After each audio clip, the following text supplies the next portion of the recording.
KRBrickBot, and this is the third character of the Jurassic Cops 3 for Jurassic Cops Month. Jetsaurus. Still has the same Jurassic Cops packaging style, but by far is the biggest and widest box of them. That's pretty wide. Just a pretty wide span aerial bot, just needs all that space. So there's the robot and the vehicle in slightly different CG shades. There's Quoa and the little core displayed off to the side.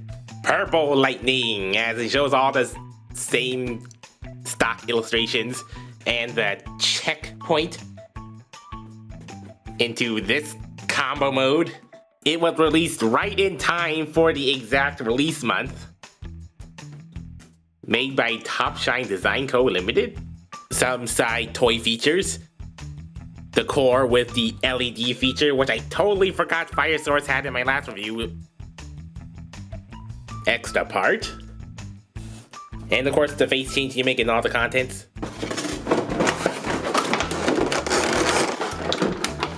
The arms are not secured that well. I mean, they're just kind of just the hand grips, but otherwise just a little hingy.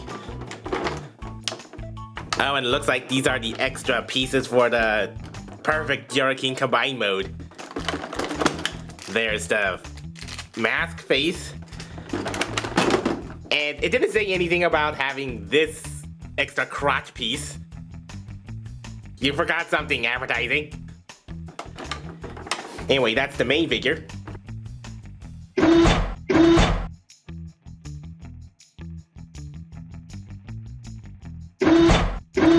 First, we have the little guy, Quoa the Quetzalcoatlus. Yeah, so it kind of looks like a spiky purple crystal with a red LED. All of them have red LEDs. Simple transforming, feet down, wings out. And there's the little dino bird head, if I can get it out yet by the neck. Yeah, it's a simple little thing. Pretty detailed head. Like a yellow underbeak and a painted upper beak. I guess it's different plastics. Yeah, that's a little detailed eyes, the little brows. Bird brow, they kind of look a little bat wingy. Yeah, it's a little bird thing. And it looks like it has two grooves missing from here, and it's a slightly slid upwards here. Not that you know what this does without that commander. First, to assemble this thing in parts, because this thing is so big, split the main nose cone, then slot the square hole into these square tabs here. That frictions in pretty nicely, and then there's another extra tab in there, which goes into here. So that forms a foot.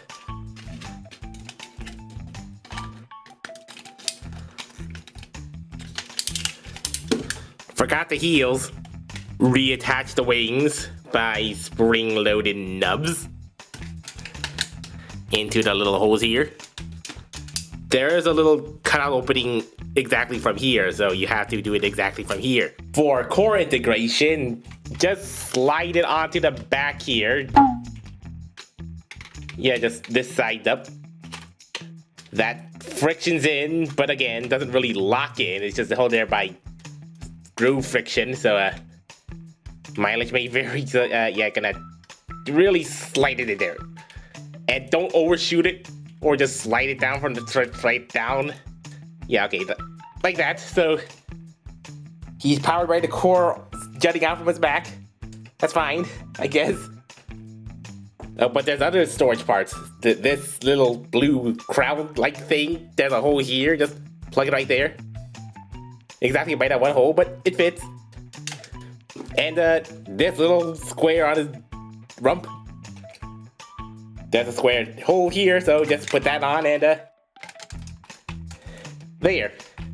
He can store all the accessories that come with the box. Well, I do appreciate that you can put all of them, have them technically connect onto the bot, so you don't have any loose parts that really have absolutely nothing to do. On the other hand, it just looks like he just carrying a backpack. It looked like he's just carrying 3 sets of waders on his back. So I guess for storage, just for shelf storage, you could just leave them on here, stick them on. But if you don't really like them, yeah, you can just always take them off. Jetsaurus is a very aerodynamically styled jet robot. It's a very big presence with his absolutely wide wingspan. His base color is pretty gray, it's like a pretty gray robot, but it doesn't look too drab because it is broken up with a nice balance of color. Like it has the black, the white, the transparent purple, the silver, and the gold, especially the gold accents throughout. That really spruces it up. What would otherwise be pretty gray, like a gray fighter jet style. You know that gold would look really nice on Jourdupinocops instead of this yellow. It is a relatively squared style, but it still looks a bit aerial sleek. I mean, these are kind of rounded edges. And it has some simple mechanical detailing here, like the little panel lines and divots and such. But overall, I think it's relatively simple aesthetic, but it gets the idea across. He's a aerial type of robot. I like the chest detail the most. You know, this is really fairly detailed, like the gold accents across here and some lilac purple paint highlights here on the chest. And some black outlined blue, light blue, what looks like eyes. These kind of look like eyes on the chest. And of course, that's the jet cockpit. It's one of those robots with the cockpit torso lower area style. Maybe there's not much to see on the side view. Well, there's like the front first. The legs are predominantly black, but they're white and gold off to the side. Yeah, it's like distinctly split. And then the side of the wings, the back of the wings, yeah, it's pretty nicely detailed for the upper wings, more prominent in the jet mode, and it has some dino heads on both sides. Yeah, you know obviously what mode that's for, but they're permanent, they're not detachable accessories, so you just have dino's heads just sticking off to the side there. Yeah, I guess from front view, you don't notice it that much, except for maybe some white blobs off to the side. So yeah, I mean, maybe could have been a better way to hide these, but the head is a pretty sleek fin style, like a little brim lip painted gold and a dino style fin. Yeah, you know, those little cuts in there really kind of make it really look bestial. Oops. Yeah, just take a closer look at the helmet. Some gold accents on the side and little ears that do hinge out all the way this much. And I guess it just wants to be angled like this. Yeah, this looks pretty dynamic. And the back is pretty rigid. It kind of looks like a bit of a samurai helmet. If you get him back up, flip that head around, which is much tighter than the other heads. There you get the faceplate look. Helmet back on. Yeah, since it's all white, it's hard to tell the difference at the first glance, but yeah, that's the faceplate style if you like that more.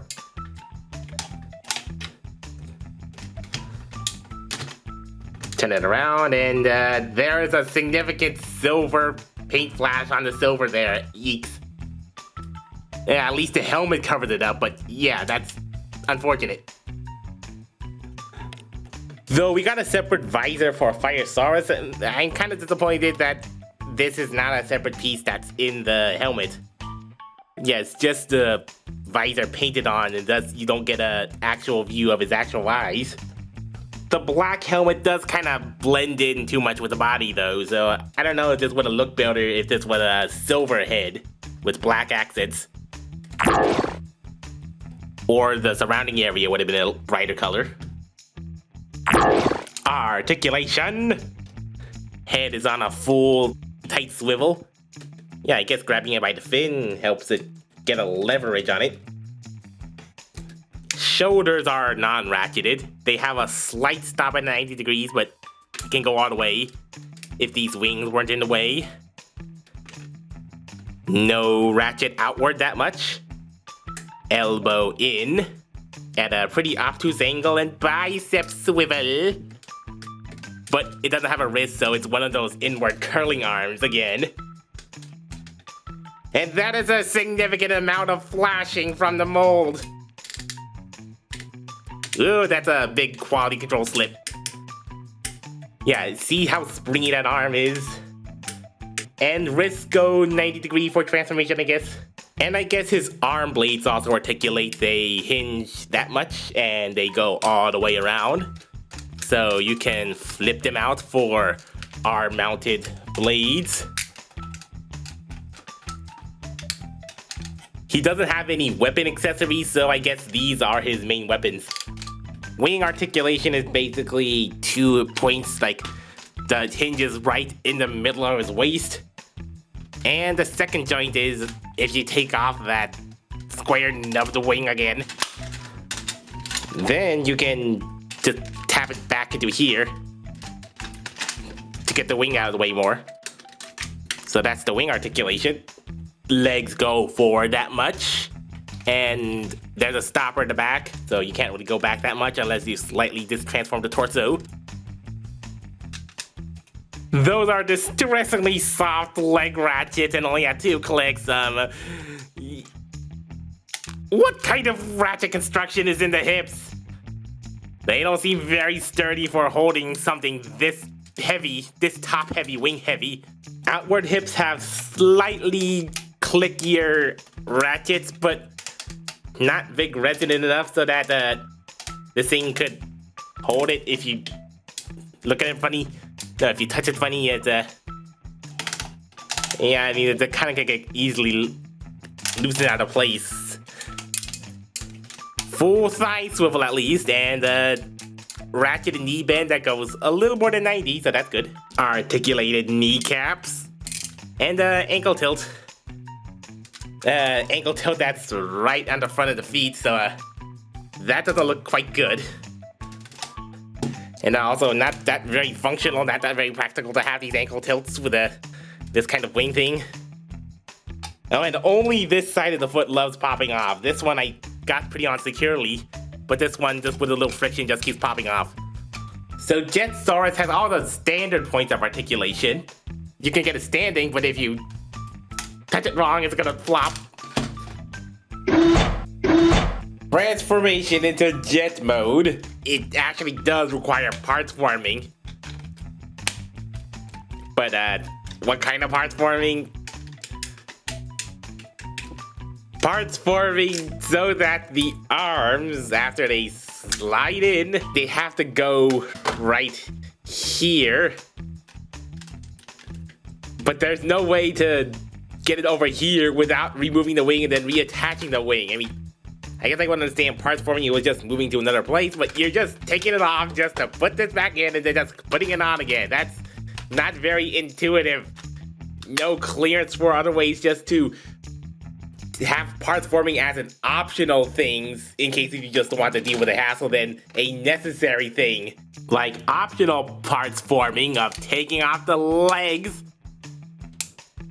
Yep, that's why they were so loose. They were on these octagonal pegs, which have less friction than true ratchets. There is a very specific reason why these are detachable legs. It's right in the instructions. Yeah, it just tells you to take off the legs, then reattach the legs, but you don't have to take off the legs to transform this. You only need to take off the wings in the exact same spot. But really, yeah, really, they had to sacrifice stability for removable legs. Really could have benefited from an extra shoulder joint that goes over. So after you parts form the wing off of the spring-loaded nubs, which, by the way, are not really round. I mean, the fact these are square makes it harder to take these off than it should. Unlike rounded ones, these are round, but these are square, so it's hard to take off. Once you have those arms in place, you can start unfolding the torso. Yeah, like, nice click there. And then the back section gets a little fiddly. Like, yeah, just take out this entire strut area, this core holding piece, and then yeah, just fold it all the way back there. Put these little square holes into these clips here. They're not even H clips, they just kind of friction in there. Front section, take that double hinge and make sure there's this extra little block behind the pelvis. Just make sure it folds down and slope like this, and then align this double hinge 90 degrees, and so that it sits flush here, and that it soft clicks into there. And you have a girl walk mode. Legs forward, legs inward. Fold up the L strut like this. Then clip into the clips here and here.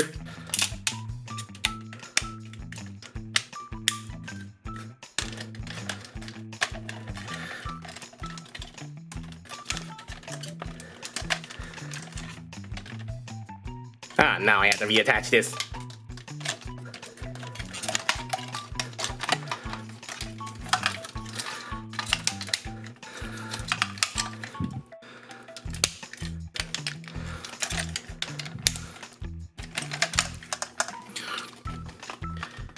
Then take these white halves and just put them in place back here.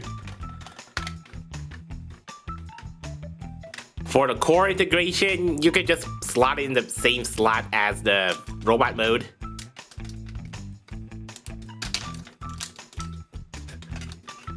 In this mode, it doesn't look as bad as in the robot mode, so it just looks a little power-up core in the back. As it goes through the thrusters, imaginary thrusters. And the jet mode also has storage for the extra combiner parts. Yeah, just put that little headpiece thing right there on the two tabs right here. And there are rectangular tabs right on the leg sections that correspond with these tabs. So you have a pretty stable jet mode on the floor. I guess in part thanks to these extra pieces that, yeah, you should just have a completely different colored underside. But you really don't need those pieces to make this sit flat on the floor. If it was a little less competent, it would have been a little roly-poly, but fortunately it isn't. After all that fiddling, we do have a very big and imposing jet. This is a pretty hefty big jet. Futuristic spaceship dino jet thing. Yeah, but it has the same robot mode colors. Pretty good composition. And a very dino beak style head with a big forward crest, like curved this way. Not sure how aerodynamic that is. Silver top, the jagged teeth to the bottom. Doesn't have an opening mouth, of course. And this looks like it's the cockpit section with the transparent purple, but if they were a similar color, you might think this was a cockpit. But I'm sure this is the cockpit though. I'm not sure if someone could actually see with this big horn in the way. The upper section has the twin tail fins that are kind of squashing inward. They're not having it that properly due to the plastic tolerance, I think. And of course, the visible head. The visible head that stylistically forms some sort of central fin. There's a little bit of the visor peeking out from there, but yeah, it's that kind of style to excuse the visible head. There's simple enough panel detailings on the wings, and the white and gold of the really swept back wings.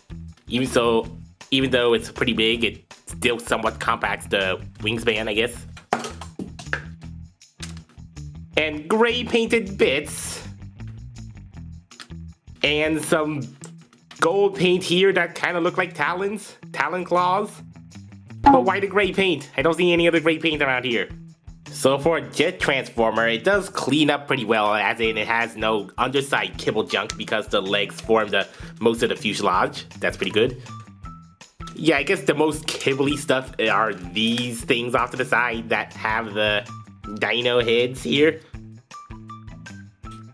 I guess it kind of looks stylish to have some sort of blue color that's not on the rest of the jet decorations on the underside of the wings. Well, yeah, that's slightly distracting. Yeah, from the front, this looks like some sort of robo-dino thing flying at you. With these things off to the side. So I guess it holds pretty well. Though I guess I do wish there were some extra locking tabs so that these ends of the wings would clip right into the legs instead of relying on one clip here and the one removable hinge here to hold it all together. Just having these locking extra would really solidify it, but without those, I guess it just holds.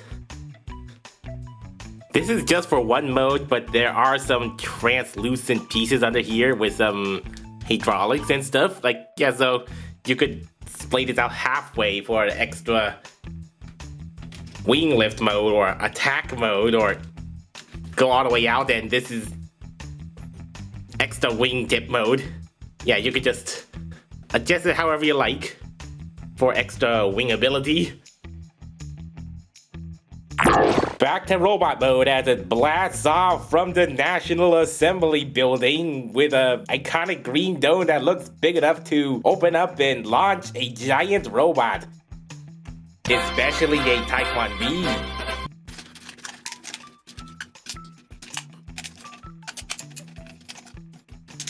The torso is held in just by these little grooves and sliders. And not much else. Mandatorily take off the wing just to get the arm forward and then reattach it in the exact same spot. Still slightly salty about that.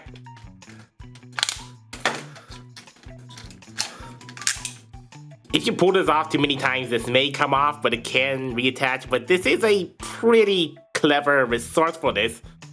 Yeah, these are ratchet joints that are spring-loaded. And then that spring-loaded allows the elasticity of this thing to ratchet around, but also at the same time function as a slider joint. Yep, there is a little bit of a cutout here, so if we can get that back in. So that functions as a functional but pretty weak ratchet, but at the same time a slider joint. That's pretty ingenious, if not handling too much in one part and also kind of loose. Jetsaurus is a pretty sleek robot and a pretty sleek dino jet, but as a standalone action figure, the leg joints got kind of really weak and compromised for the necessity of splitting for combination. Thus, it just really compromises posability options. Just, you're gonna have to really balance it. So that's why he's a flyer. He doesn't touch the ground as much. So you should too. Just keep him much in the air as possible, just so he doesn't have to rest his weak little feet. He's just best for swooshability, but not so much for grounded display. Thus far, Jourdinocops is good in both modes.